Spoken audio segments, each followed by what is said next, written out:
Welcome, everyone. It's wonderful to see so many people here today. I'm Susan Suarez. I'm the president and CEO of the Holocaust Museum and Cohen Education Center here in Naples, Florida. Today, we are going to be talking about displaced persons camps and delayed immigration. And our presenter is our wonderful volunteer and museum docent, Stuart Mest, who is joining us from the Jersey Shore, I believe. Is that right, Stuart? That's correct. Good afternoon, everyone. So the format today is Stuart is going to be going through a PowerPoint presentation, doing his presentation.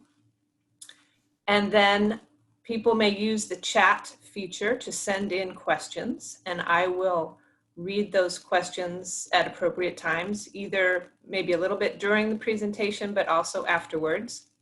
And then we have several folks with us today who have family memories of displaced persons camps that they will be sharing. So I'll be calling on some of those folks too. And if I didn't realize that you were joining us today, if you want to send me a chat too, just to help me realize who's on this Zoom call, that would be wonderful also. We will be recording this, so we will also then send everyone a link about how you can watch this presentation later, or if you had friends who weren't able to join us today and want to watch it later. So with that, I'll give you Stuart, and I will start sharing my screen when Stuart gives me the thumbs up to do so. Displaced Persons Camps, Germany, Austria, Italy, 1945 to 1959, and delay in emigration. In the next 40 minutes, we will review the creation of the displaced persons camps, why they were needed, the facilities that were used as DP camps, the initial shortcomings of the DP camps, how these camps evolved over time socially, politically, and in a cultural way, and how the displaced persons themselves took charge of their lives in the whole rehabilitation process. Then we will tackle the issue relating to why it took so long for these individuals to emigrate. We are now standing in Gallery 3 of our museum in Naples, Florida, and we are looking at our displaced persons exhibit. There is a lot of information there, and there are a number of priceless artifacts in the showcases. So if you have not yet been to our museum, I encourage you strongly to come visit our museum and spend some time at this exhibit in Gallery 3. And if you've already been to our museum, when you come back the next time, spend a few extra minutes, because again, the information is wonderful and the exhibits are truly priceless. There were approximately 1,000 camps functioning in Germany, Austria, and Italy after World War II. 1,000 camps. At the conclusion of military operations in Europe in the spring of 1945, there were an estimated 8 million displaced individuals. 8 million displaced individuals. Now, the Allies anticipated this issue, and as early as 1943, they began discussions regarding what post-war Europe was going to look like and how to handle this large number of individuals. And as we'll see as we go through the presentation, by the spring of 1946, 90% of these the 8 million individuals had been able to return to their homelands or other nations. So we're left with approximately 750,000 displaced persons, of which approximately 225,000 were Jewish. The United Nations Relief and Rehabilitation Administration, known as UNRRA, UNRRA. This is what the Allies created in 1943 in anticipation of the liberation of Europe and the problem that they were going to face with the large number of displaced persons and refugees. Now, first of all, when you look at the name of the organization, you see United Nations. And as we know, United Nations didn't legally come into existence until the fall of 1945, after World War II ends. When they used the word United Nations, they meant all of the nations fighting Nazi Germany and the Axis powers. Now, actually, the United Nations Relief and Rehabilitation Administration, or the UNRRA, got their feet wet in 1944 as they set up small displaced persons camps in the Mediterranean and in North Africa after the initial Allied military operations there prior to other operations, which then ultimately led to the invasion of Europe. Now, the UNRWA had multiple responsibilities. One of the things that they did do was join with the International Red Cross, and together they collected information on the survivors and those who perished. These two organizations then jointly became known in 1948 as the International Tracing Service, which we know today. Now, the Allies gave the definition of displaced persons as those individuals who were uprooted by war and were expected to return to their native countries. Now, this definition is important because the Soviet Union pushed this definition strongly, because they already in 1943 had a vision of what Europe, especially Eastern Europe, was going to look like with their domination, them setting up governments and states, or them controlling them as part of the Soviet Union, and they wanted these individuals to return to their native countries. And as I said previously, at the conclusion of the war, there were 8 million plus displaced individuals.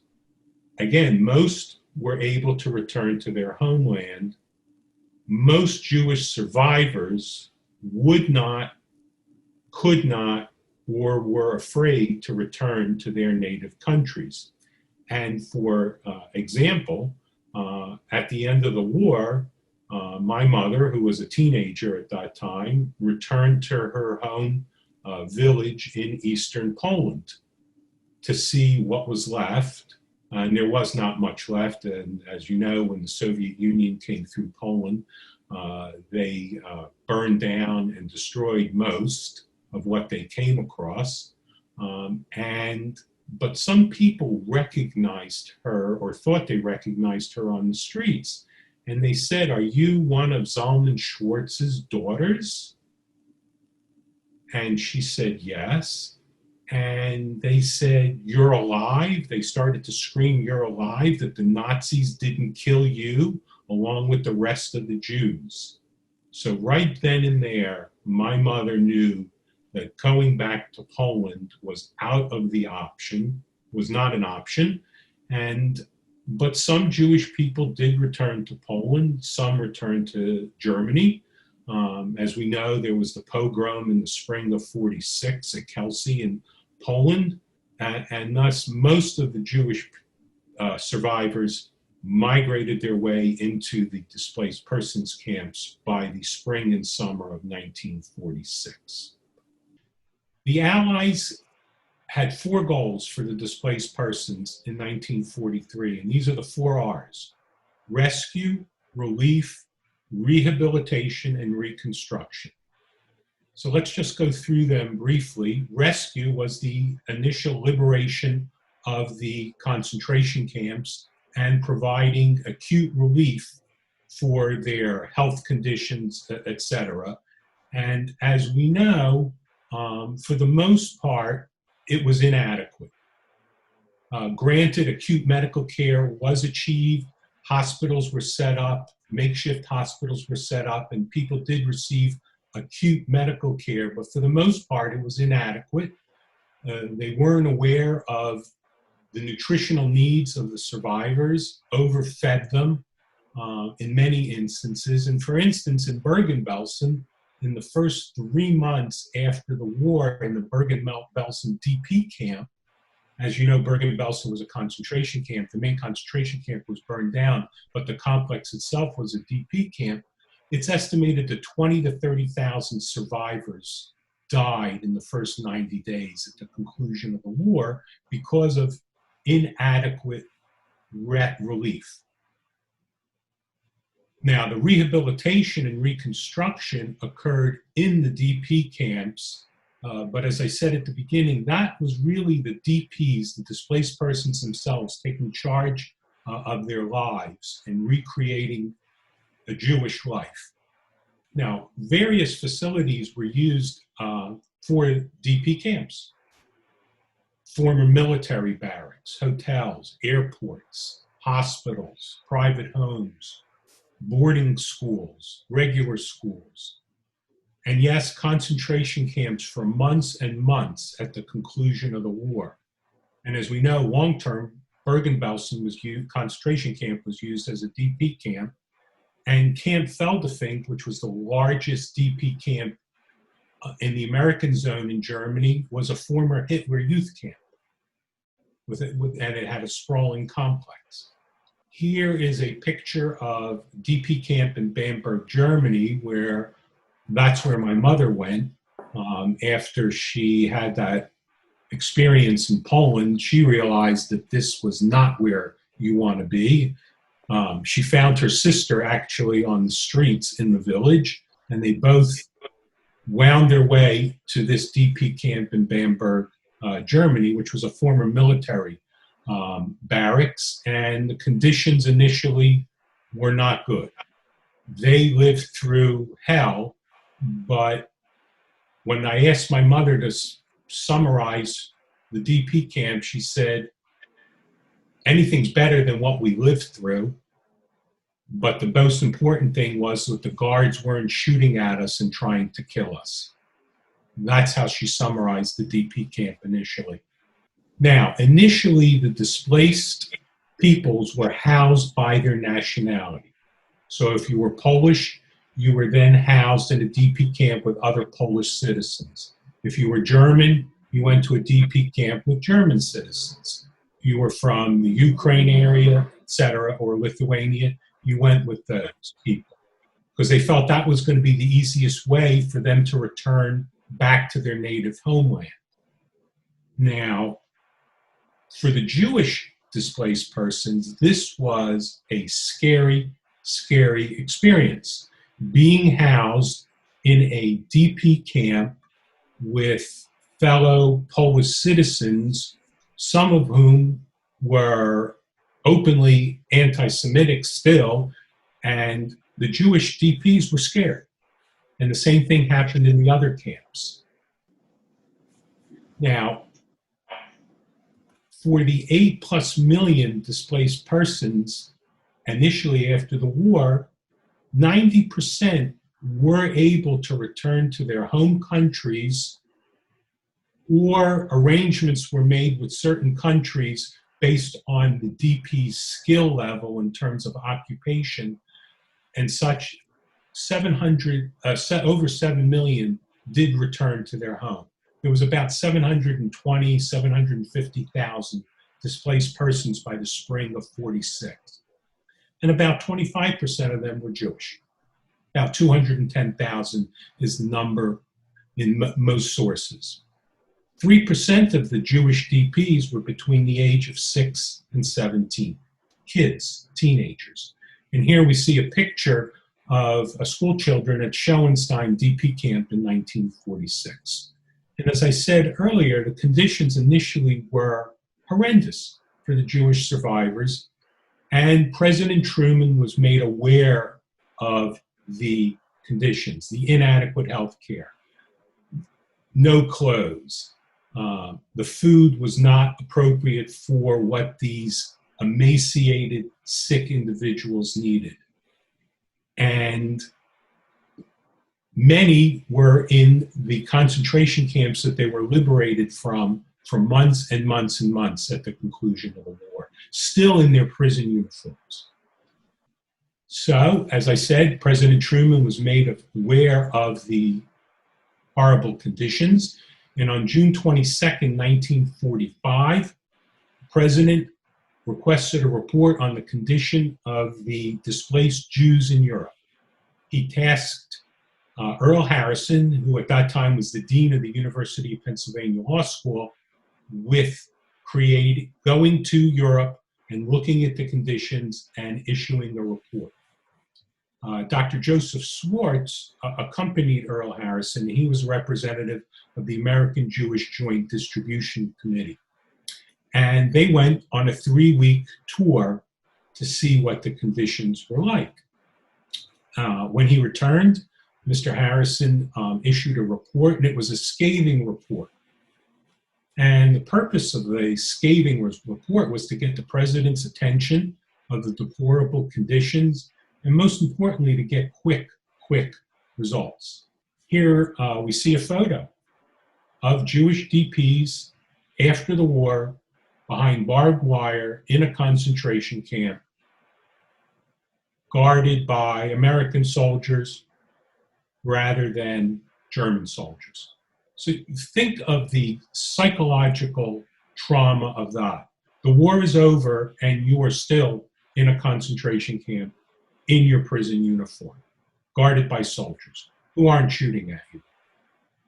Now, this is a quote I have here from Mr. Harrison's report, and I want to read it. It says, as matters now stand, we appear to be treating the Jews as the Nazis treated them, except we do not exterminate them. They are in concentration camps in large numbers under our military guard instead of SS troops. For those who managed to make it into DP camps, you needed to carry an identification card.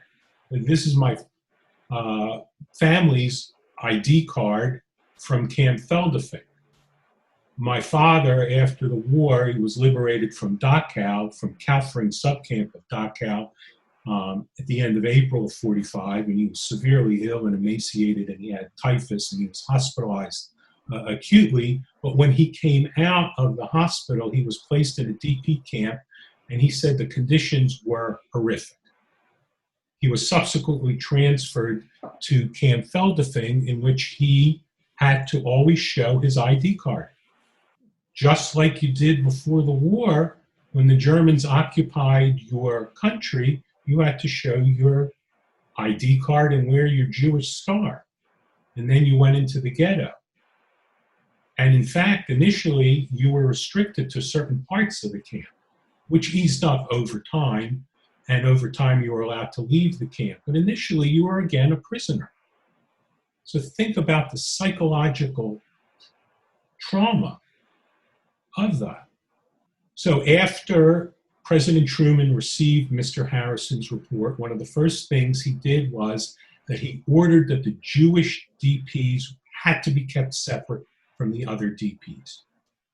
That was the first task that President Truman ordered General Eisenhower to do, and that's what they did. And in fact, Bergen-Belsen, which was under the British rule, also agreed with that recommendation, and Bergen-Belsen, which was for Polish nationals, Jewish and non-Jewish together, were separated. The non-Jewish Polish people were taken to a different part of Bergen-Belsen DP camp to keep them away from the Jewish displaced persons. And gradually, food, clothing, healthcare improved with the restructuring, which was ordered by President Truman and carried out by General Eisenhower, who relieved General Patton as the overseer of the DP camps. If you read initially what General Patton's impression of the Jewish DP camps, it is deplorable what he wrote and what he said. The blatantly anti-Semitic writings that he had at that time. He said they were no more than animals and needed to be treated as such. By October 1st, 1945, the UNRWA actually took over the administration of the DP camps. Now, as part of the improvement in the DP camps, educational institutions were established for general education, religious education, vocational training. Healthcare clinics were established, and in fact, in Feldefink, a 1,000-bed hospital was created to treat the inmates who were sick. Zionist organizations were very popular and very active in all of the DP camps. And religious life did return after a while. And as we know, various dignitaries visited many of the camps. Here we see a photo of a Jewish youth group in a DP camp celebrating Theodor Herzl's birthday. Here we see young Jewish people taking a picture with the rabbi clergy at the DP camp. Here we see a young Jewish boy reviewing his religious lessons with one of the Jewish elders in the camp. Here's a photo of David Ben-Gurion visiting Bergen-Belsen DP camp, which he did rather early after the end of the war. And he visited most of the DP camps, promoting the Zionist organizations and encouraging all of the DPs to try to apply and come to Palestine. Newspapers and magazines were published in the DP camps as culturally things improved. Movies, plays, theater productions were established. And the DPs set up governing councils for the camps and took over the daily running of the operations under the umbrella of the UNRWA. And this goes back to the rehabilitation and reconstruction as the Jewish DPs themselves took charge of their own lives. Here's a picture of Camp Feldefink, which was the largest Jewish DP camp in the American zone in Germany. Not the most number of Jewish DP camps. Landsberg had the highest number, but in terms of area, Feldefink was the largest. And you can see that there is military personnel, lots of equipment, food, provisions coming into the camp.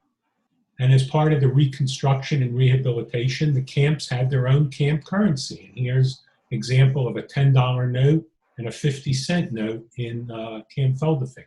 As I said, newspapers were established, and here was the Yiddish newspaper in Camp Feldefink, the Yiddish Avert, the Jewish Word, that was published in the camp and read widely in the camp. And my father mentioned that they had soccer matches. And I said, really? I remember when he told me this when I was younger. And in doing research for this talk, I found this.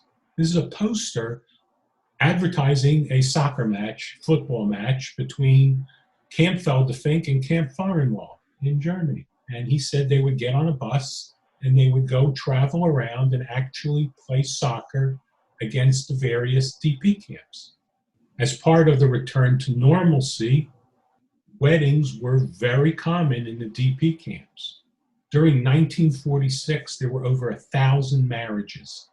Survivors felt it was their duty to recreate Jewish life. They had lost most, if not all, their family. They were lonely. They needed companionship, but they were also had this feeling that they were survived with a mission and a goal that they had to achieve. And that was to recreate Jewish life, recreate a generation of Jewish children. And that's what they did. In Bergen-Belsen alone, 555 babies were born in 1946. So let's look at the numbers. August 1945, military hostilities ended already in Europe in the spring, and in the Pacific in August of that year when Japan surrendered. There's 50,000 Jewish DPs registered. in the American and the British zone predominantly. By the beginning of 1947, when the Jewish people realized that they can't return to their homeland, their national homeland, we have 210,000 Jewish DPs, 175,000 in the American zone. By April of 1948, almost a year and a half later, there are still 165,000 Jewish DPs living in Germany, nearly 3 years at the end after the war has already concluded. And we have to ask, why? Why are these individuals not leaving? And that's what my parents said. They sat and waited and waited and waited, waiting for that telegram to say their number was next, to go where they were going to go. Stuart, we have one question related to that. Sure. Do you know, on average, how long did people live in the camps before they emigrated to their new destination? Well, as we saw from the title, the camps opened in 1945 and the last one closed in 1959. So that's 14 years. Wow. That last camp was in Austria. People lived in the camps for up to 14 years. Most of those were elderly, couldn't move because of health issues, or they had no sponsor. If you didn't have a sponsor or an organization sponsoring you, where were you going to go? We need to go back to 1924 to begin to answer the question as to why people stayed in the DP camps. We need to look at the Immigration Act of 1924 in America, which was the Johnson-Reed Act. The senator and congressman who wrote this bill passed under the Calvin Coolidge administration, and it was a race-based quota system for immigration. That was our Immigration Act in the Roaring 20s. And it was not really that different than other countries in the world after World War I. We turned into ourselves. We didn't want immigrants. And it was based on the 1890 national census numbers, which, as we know, predates the mass immigration into the United States from Eastern Europe.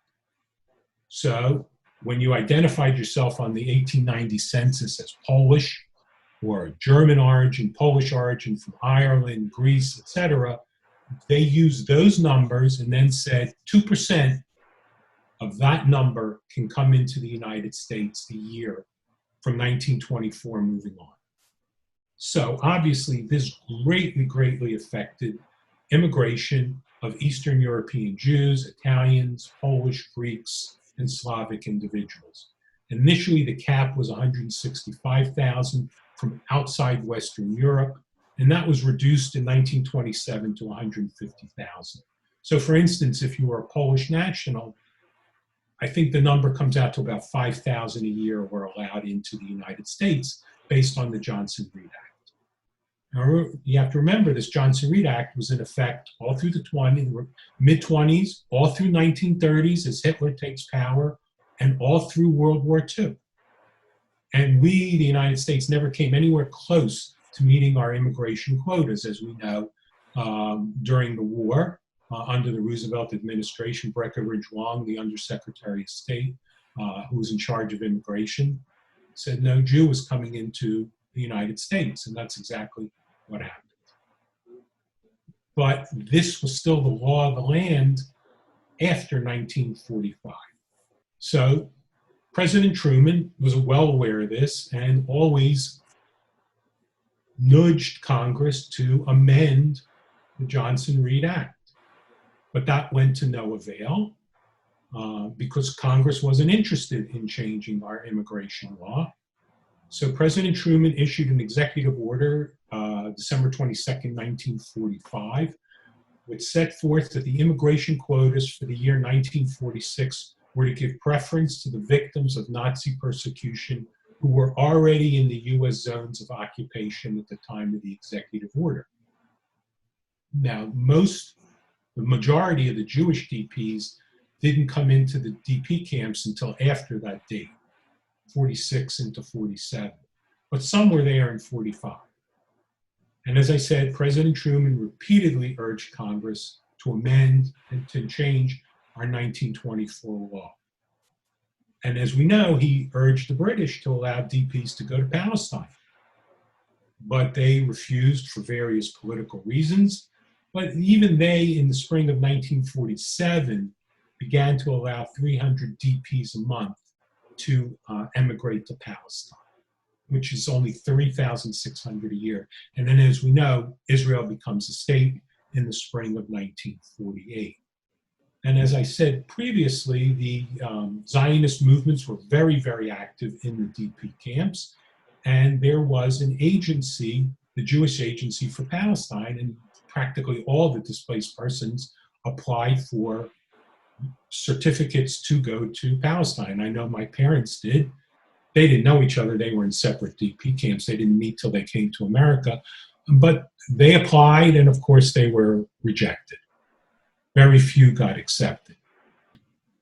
Now, to come to, let's say, the United States or elsewhere, you need the proper paperwork. So the International Refugee Organization was formed from 1946 to 1942, which helped the DPs with their paperwork and assisted with immigration.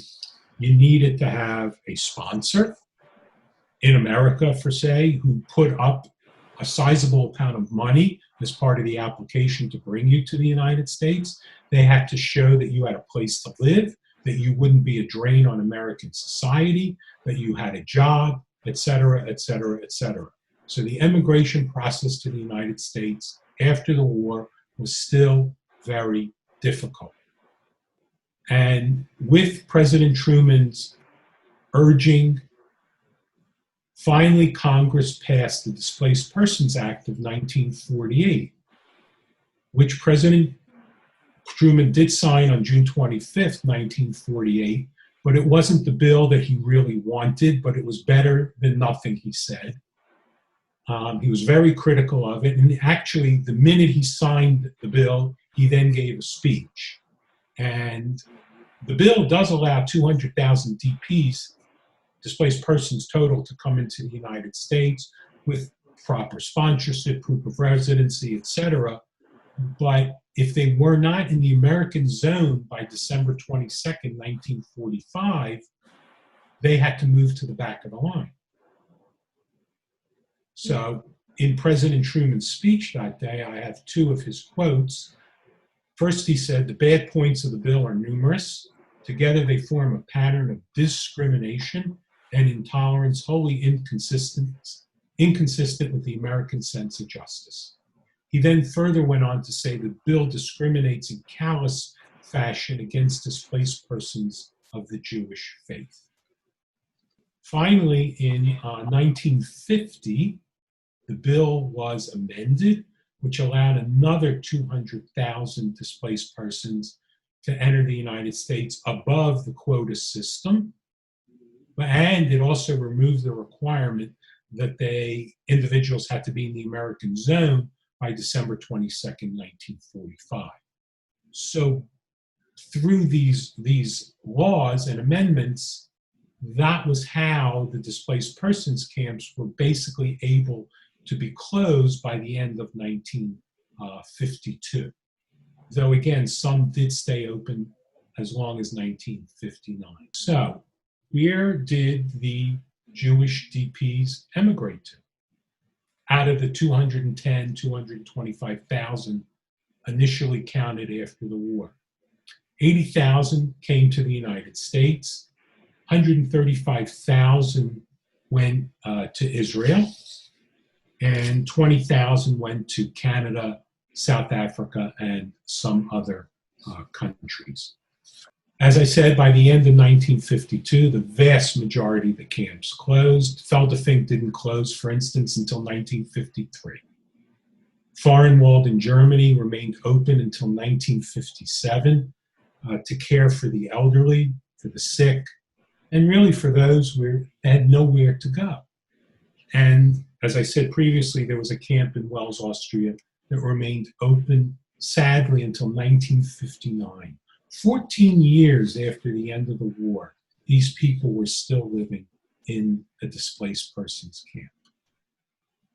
So I'm going to stop at this point. I want to thank you for joining us today, and thank you for supporting the Holocaust Museum and Cohen Education Center, where I know every day we strive to teach the lessons of the Holocaust, which we hope will inspire action against hatred, bigotry, and violence, and really honor and fulfill the desire of the survivors, whose slogan, as you know, was "Remember, Never Again."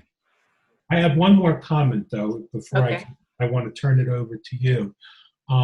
As many of you know, the museum is just a wonderful place. Volunteers as docents, educators, front staff, support, the board. It's an amazing group of people who have dedicated their lives to this museum and for financial support and other support. But if it wasn't for the staff at the museum, they're the backbone and they're the foundation. And I want to just thank the staff.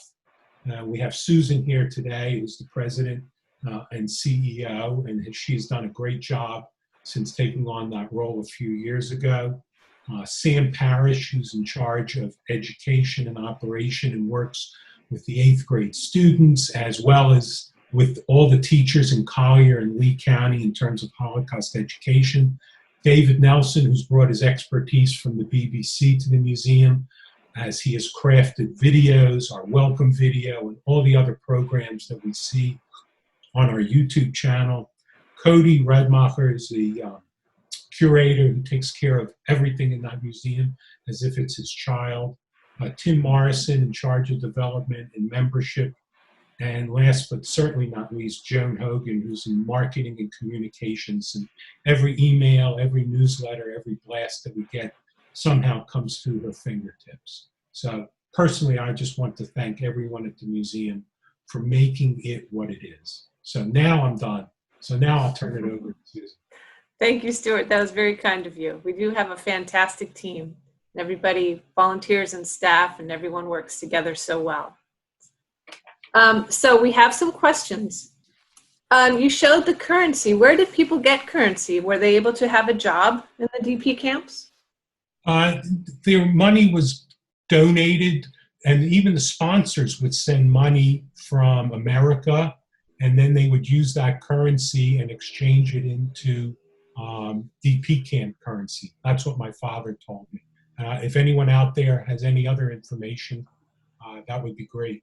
And one of our participants said that they were in 3 camps: Lichtenfeld, Derendorf, and Leckfield. Any reason why they were moved around? Do you know? My father was moved because he originally was in a mixed camp, and after the Harrison report, all the Jewish DPs had to be housed with other Jewish DPs, and thus he was moved to Feldafing. But I don't know why that person would have been then placed again in a different camp. Would it possibly be that some camps were closing down and they were consolidating? Sure, absolutely. Did people have the opportunity to choose where they wanted to go? I think maybe with regard to immigration? If you didn't have a sponsor, a personal sponsor, then you were up to an organization to sponsor you. But on your own, how you were going to get into another country, I don't think that was going to happen. And that's why people lingered in the DP camps. Unless, again, after the war, if you had a certain trade, a certain profession, a certain skill, countries around the world actively recruited those kinds of people, like welders were able to go to certain countries because of that skill. So yes, countries did look for specific skills, job skills. Regarding Truman's awareness of conditions, the person says, I understood a letter writing campaign was begun by 2 American soldiers, Hillard and Haymont, who drew attention to the plight of the DPs.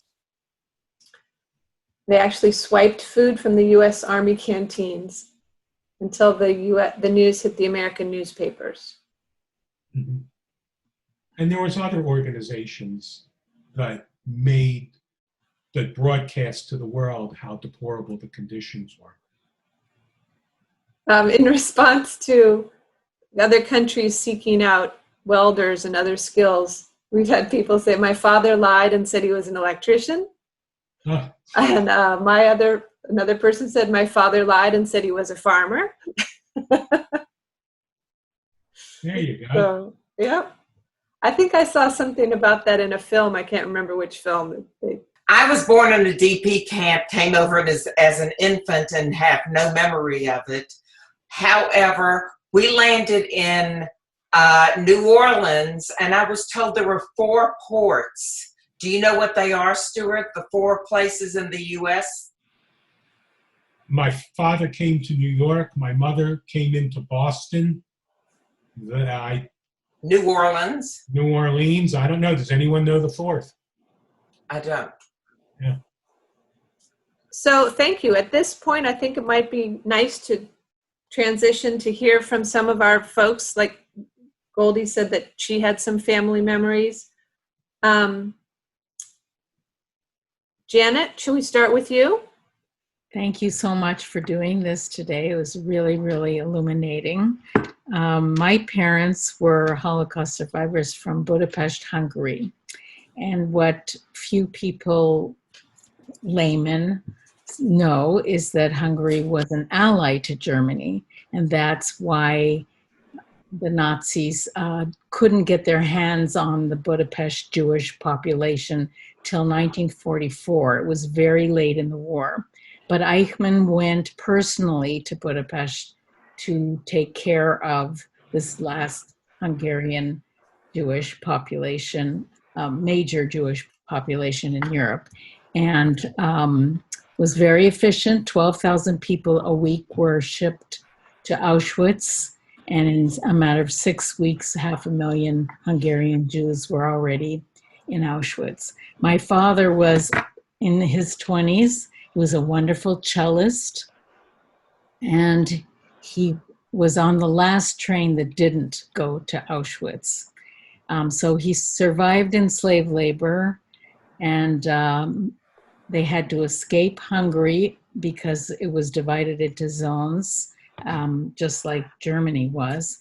And when they bribed a Russian truck and they got out, my father, being a cellist, heard about a Jewish orchestra of survivors who were being sent by JDC and UNRWA twice a week to bring concerts and solace and hope and some kind of, memory of what it could be like to live again in these concerts. And I didn't know any of these stories. I was under the haunting, hovering over us of the trauma of the Holocaust, so my parents never spoke about it. And in 2009, my father loved to talk shop. I didn't know this was going to be his last year of his life. And he'd played with all the most famous conductors of Europe. And I just never asked him, Dad, did you ever play with Leonard Bernstein? I just never asked him that question. And suddenly his eyes went into the back of his head. And I thought, oh my gosh, what have I asked? He's going like this.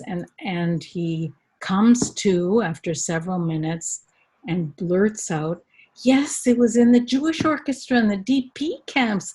And he was just a kid and he played Rhapsody in Blue on the piano. And I talked to him and I said, I want to come to America. And he said, no, you have to go to Palestine. And my father remembered the entire program. And then when I got my wits about me to ask him, well, how did you get to Germany? What were you doing there? And was my mother there? And how did you get a cello? He shook his head and the memory was gone. Well, I did a lot of research and stumbled upon the fact that there was an actual signed program and my father had remembered all of the works that were performed. But I had imagined a large orchestra like the one that I was a professional in for 30 years. And it was 17 musicians, a motley group from Vilna and Hungary and wherever they came from, who made their way to St. Attilian Benedictine Monastery, which was just near Dachau and Munich. And like you said, Stuart, initially they had both survivors, DPs of both, Jewish and non-Jewish, and then they managed to get just the Jewish people there.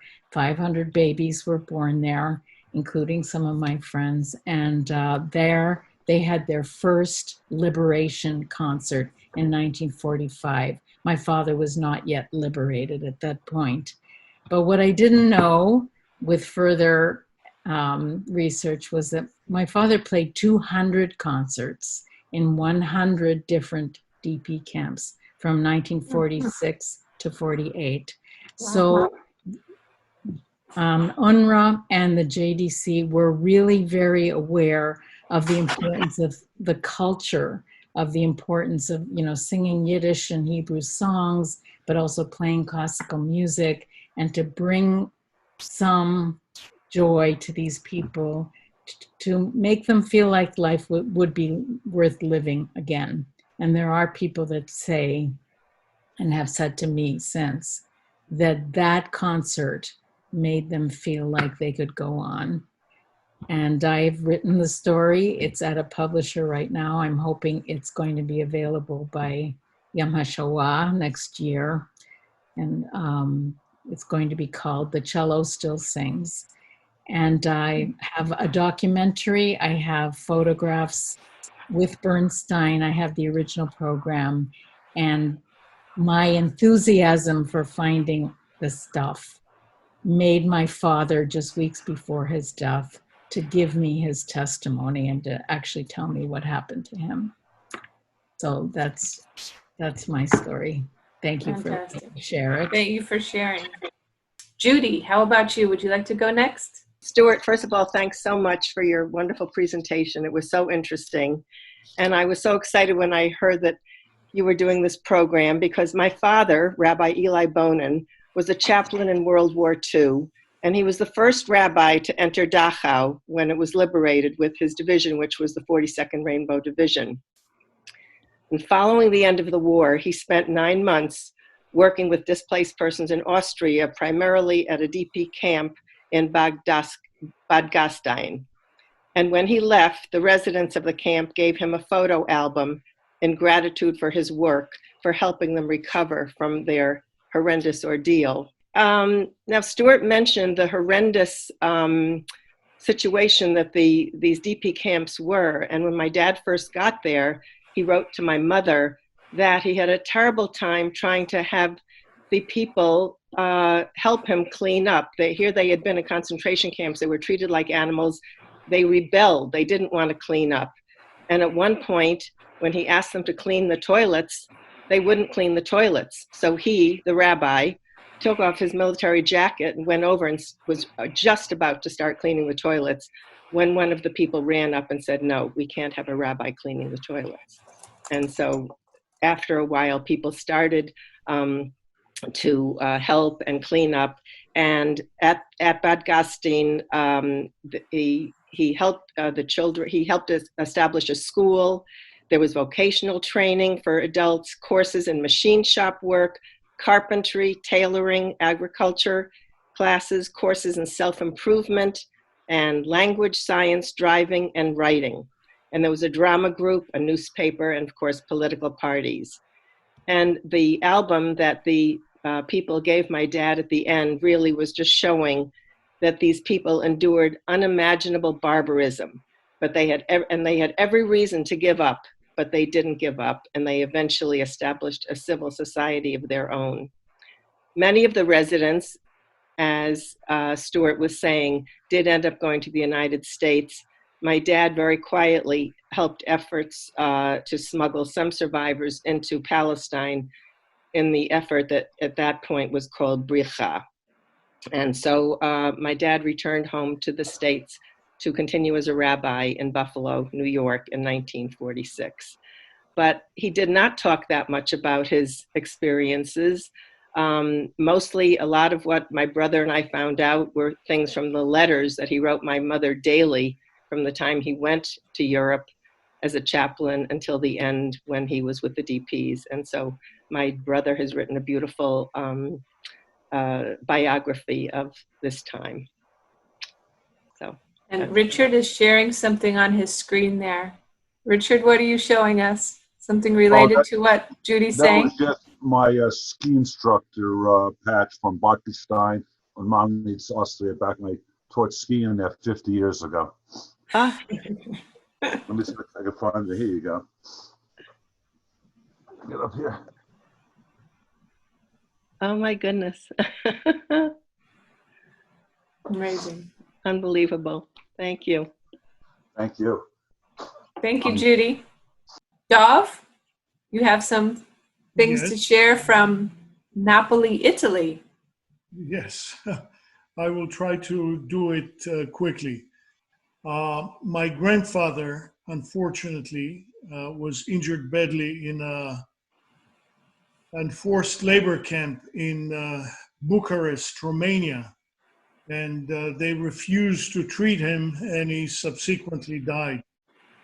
My family and their friends decided in 1947 to leave Romania because of the anti-Semitism, and they crossed to Hungary, and in Hungary they met with the American Jewish Joint Distribution Committee, JDC, or Joint. Some people call them Joint. And they took them with trucks all the way across Europe, across the Alps, into Italy, and they ended up in Napoli, Italy. And they were settled in that displaced persons camp for a while. The joke in our family is, according to my mother, I was conceived while my parents were in a displaced persons camp. But shortly after she got pregnant, thank God, they got on the Caserta boat, and within less than 2 weeks, they landed in Haifa, Israel, and boom, I was born in Israel. Although my Italian friends say to me, humorously, that while I was born in Israel, I was made in Italy. So basically, I try to keep it very short. That's my story. Eddie, would you like to go next? I was born in Landsberg am Lech DP camp, which is just west of Munich. And I visited Landsberg in 2007 for the first time. And I actually got my very, very first birth certificate from the municipality.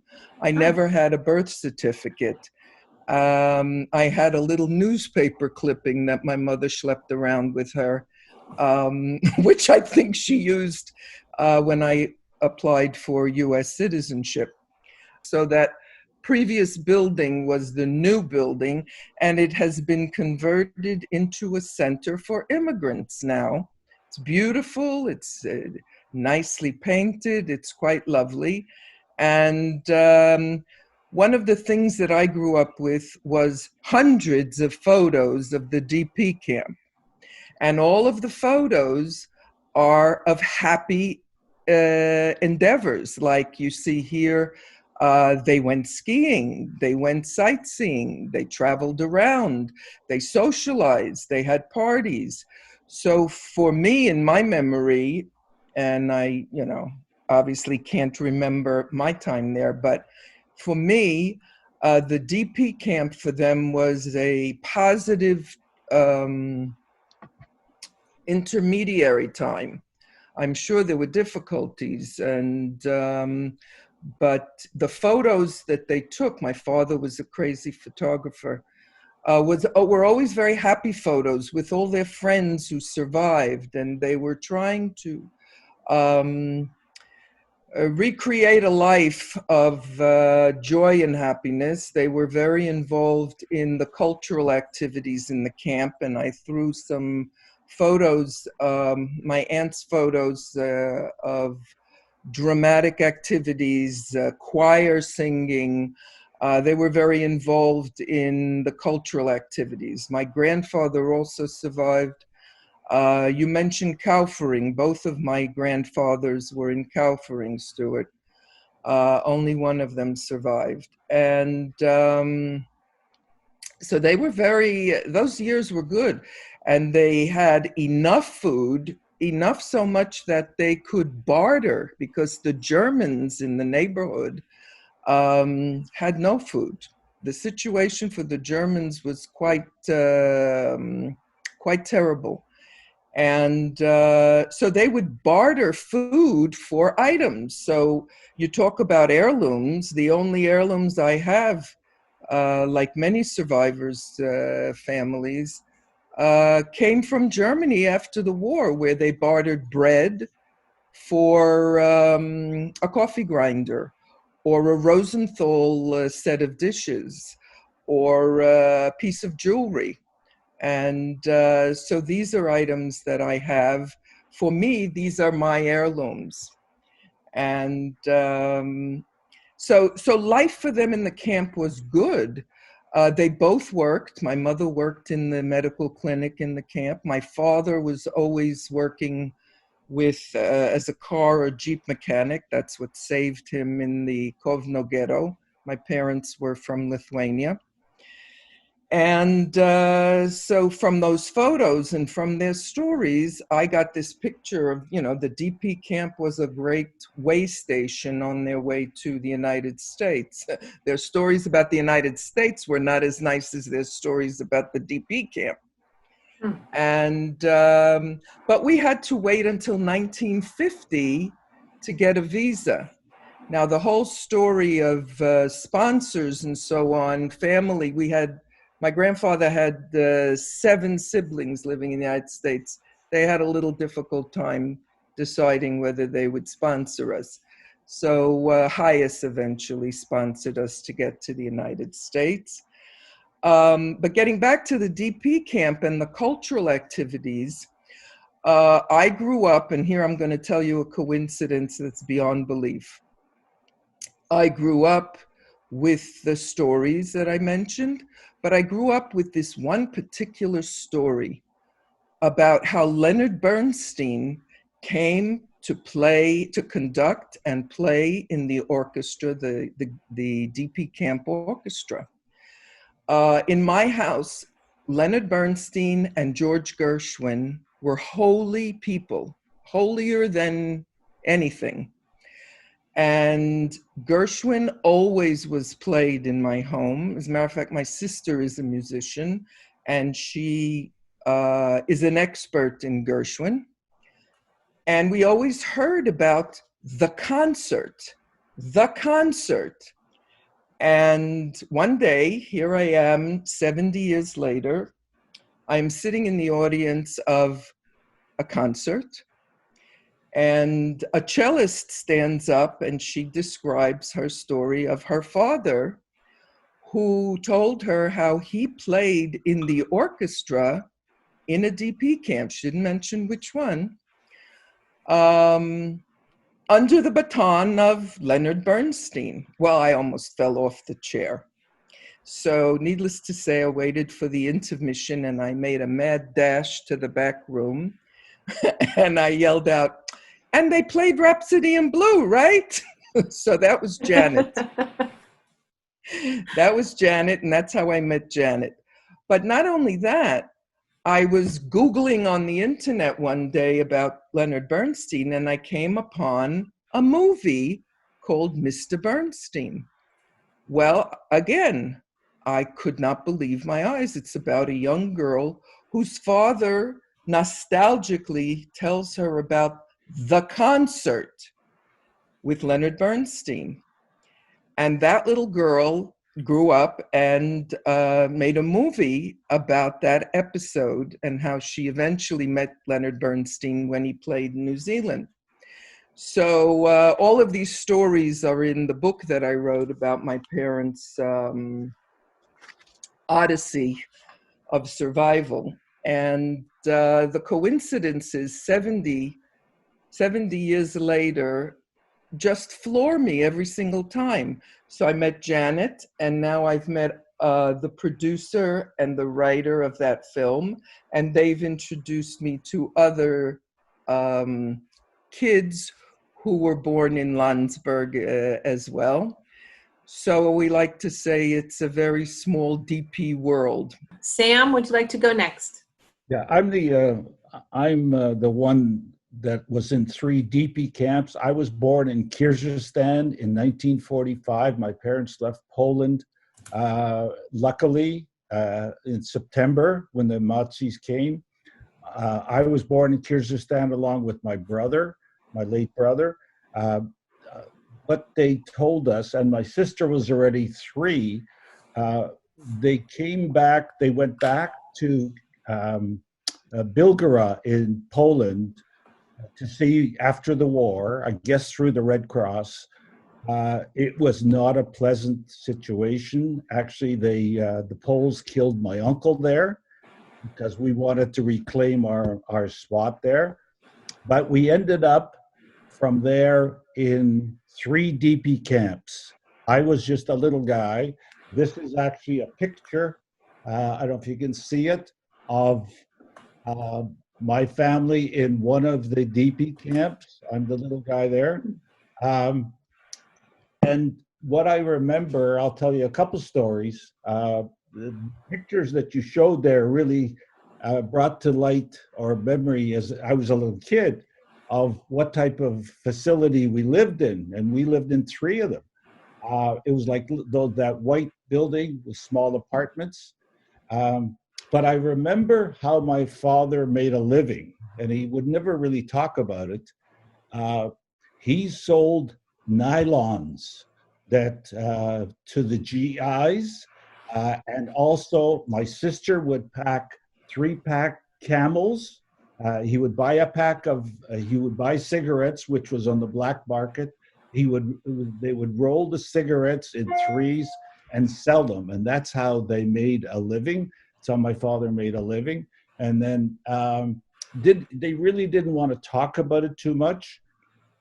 And we came to Halifax in 1950, and it's too bad that we don't have a chance to talk to them and ask them more questions. And I'm one of many who look back and say, why didn't we ask more questions? So, Relly Coleman. Sam, you know, it's so interesting. My brother was born in Kyrgyzstan. I wonder whether our parents knew each other. Maybe.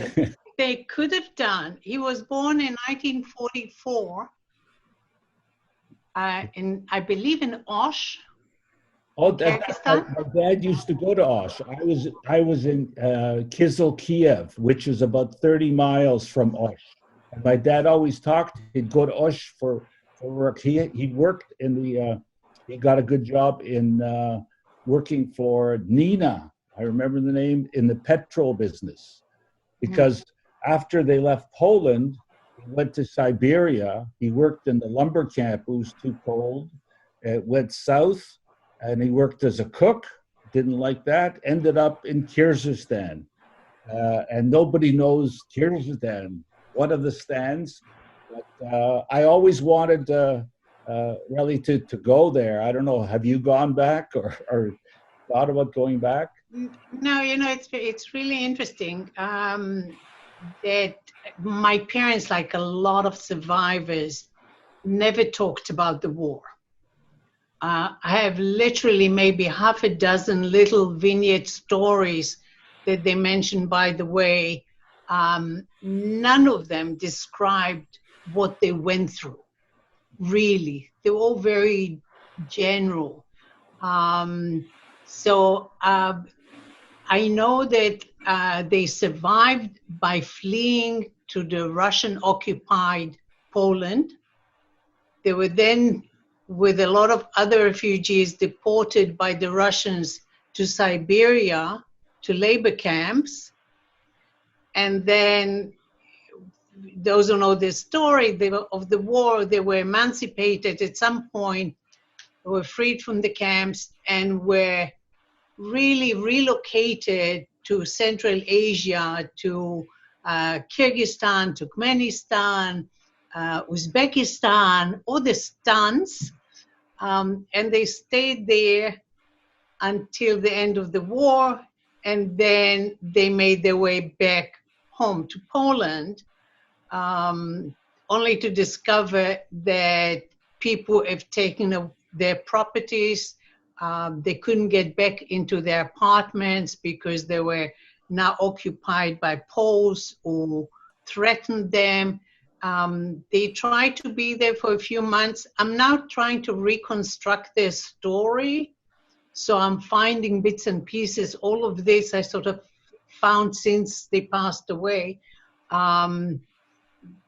They then, actually, a few months after the war, there was another pogroms all across Poland. And my parents managed to hide in the courthouse one night when there was a pogrom going on.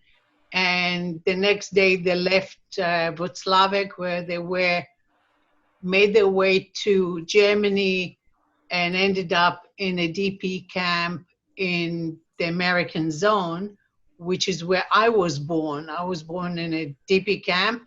From there we went to Israel.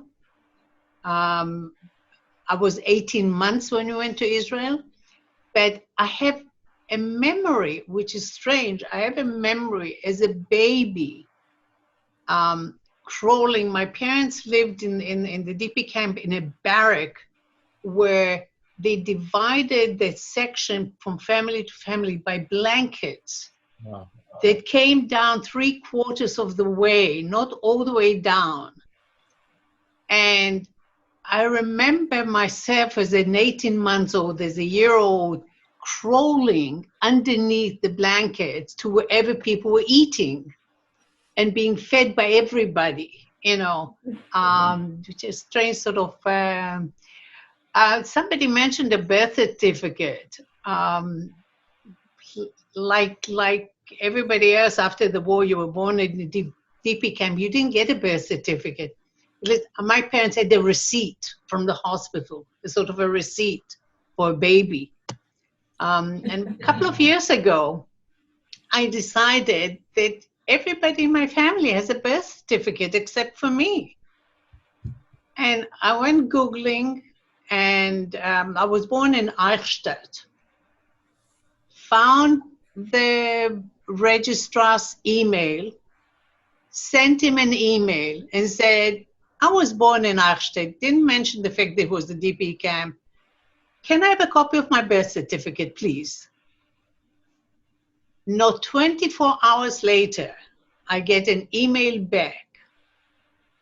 Attached is your birth certificate. And all of a sudden, I've got this long official birth certificate with stamps and all the rest of it. The strange thing is that he asked me if I want a hard copy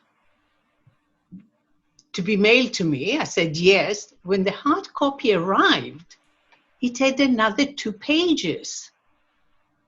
And those 2 pages included my mother's maiden name, where she was married, when she was married, and it included the details of mine and my husband's marriage in 1973 in Holland.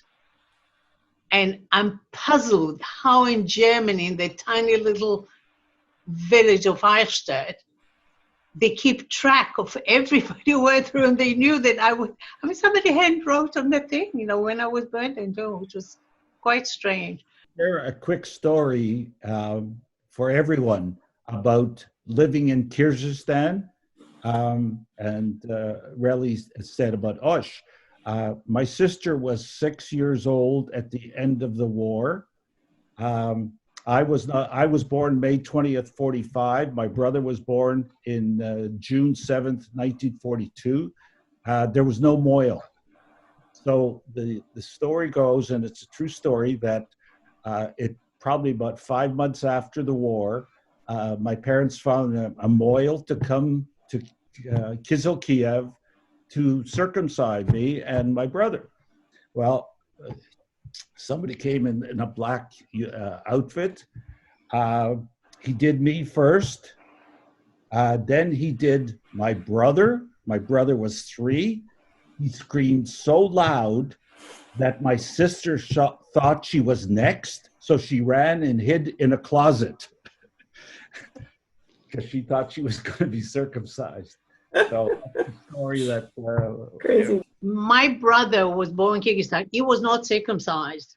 In fact, family members who survived would not allow my parents to circumcise them because this is how they were recognized as Jews and sent to camps.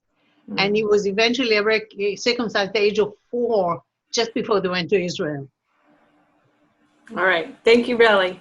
Now we have Felicia Anchor and Shirley Besikoff. Both have, I believe you were both born in Bergen-Belsen. Correct me if I'm wrong. Felicia, would you like to start out? Sure, be happy to. First, Stuart, thank you for just doing a wonderful job of setting the stage and telling the story of what happened to DPs. My parents both were Polish Holocaust survivors, and my mother ended up in Bergen-Belsen and was liberated there. She had typhus, and she was with her mother. She's one of the few people that I've ever heard of who was with her mother throughout the war. She spent her first night in liberation, she said, in what had been a stable for German horses, and I think she never kind of forgot the indignity of that. But they were moved into the Displaced Persons Camp, and eventually my father, who had been liberated on a death march near Schwerin, Germany, wandered into Bergen-Belsen because there was a lot of activity going on there. The British had liberated Bergen-Belsen. It was the camp, and it turned out to be the largest displaced persons camp that they liberated. Interestingly enough, I visited the Imperial War Museum in London, and I was expecting that there would be a big display about this liberation of Bergen-Belsen and everything that had gone on there, and I was very disappointed to see that really they didn't see that as one of the highlights of their war activities. And of course we know that they even ended up imprisoning some Jews in England during the war because they were afraid that they were German nationals and they could be potential spies. The British didn't have an easy go with the Jewish people who tried to take over the leadership and the development of Bergen-Belsen. So it was always a frosty kind of relationship that they had. But my father did wander into Bergen-Belsen, and he knew somebody who knew my mother. And just like many other wonderful stories, at least for my parents, they married there by a British rabbi. And I was born in the Glyn Hughes Hospital in 1947. Stuart mentioned that there were 555 babies born in 1946. Well, I was one of the babies born in 1947, and there were a total of 2,000 of us born between 1946 and 1951.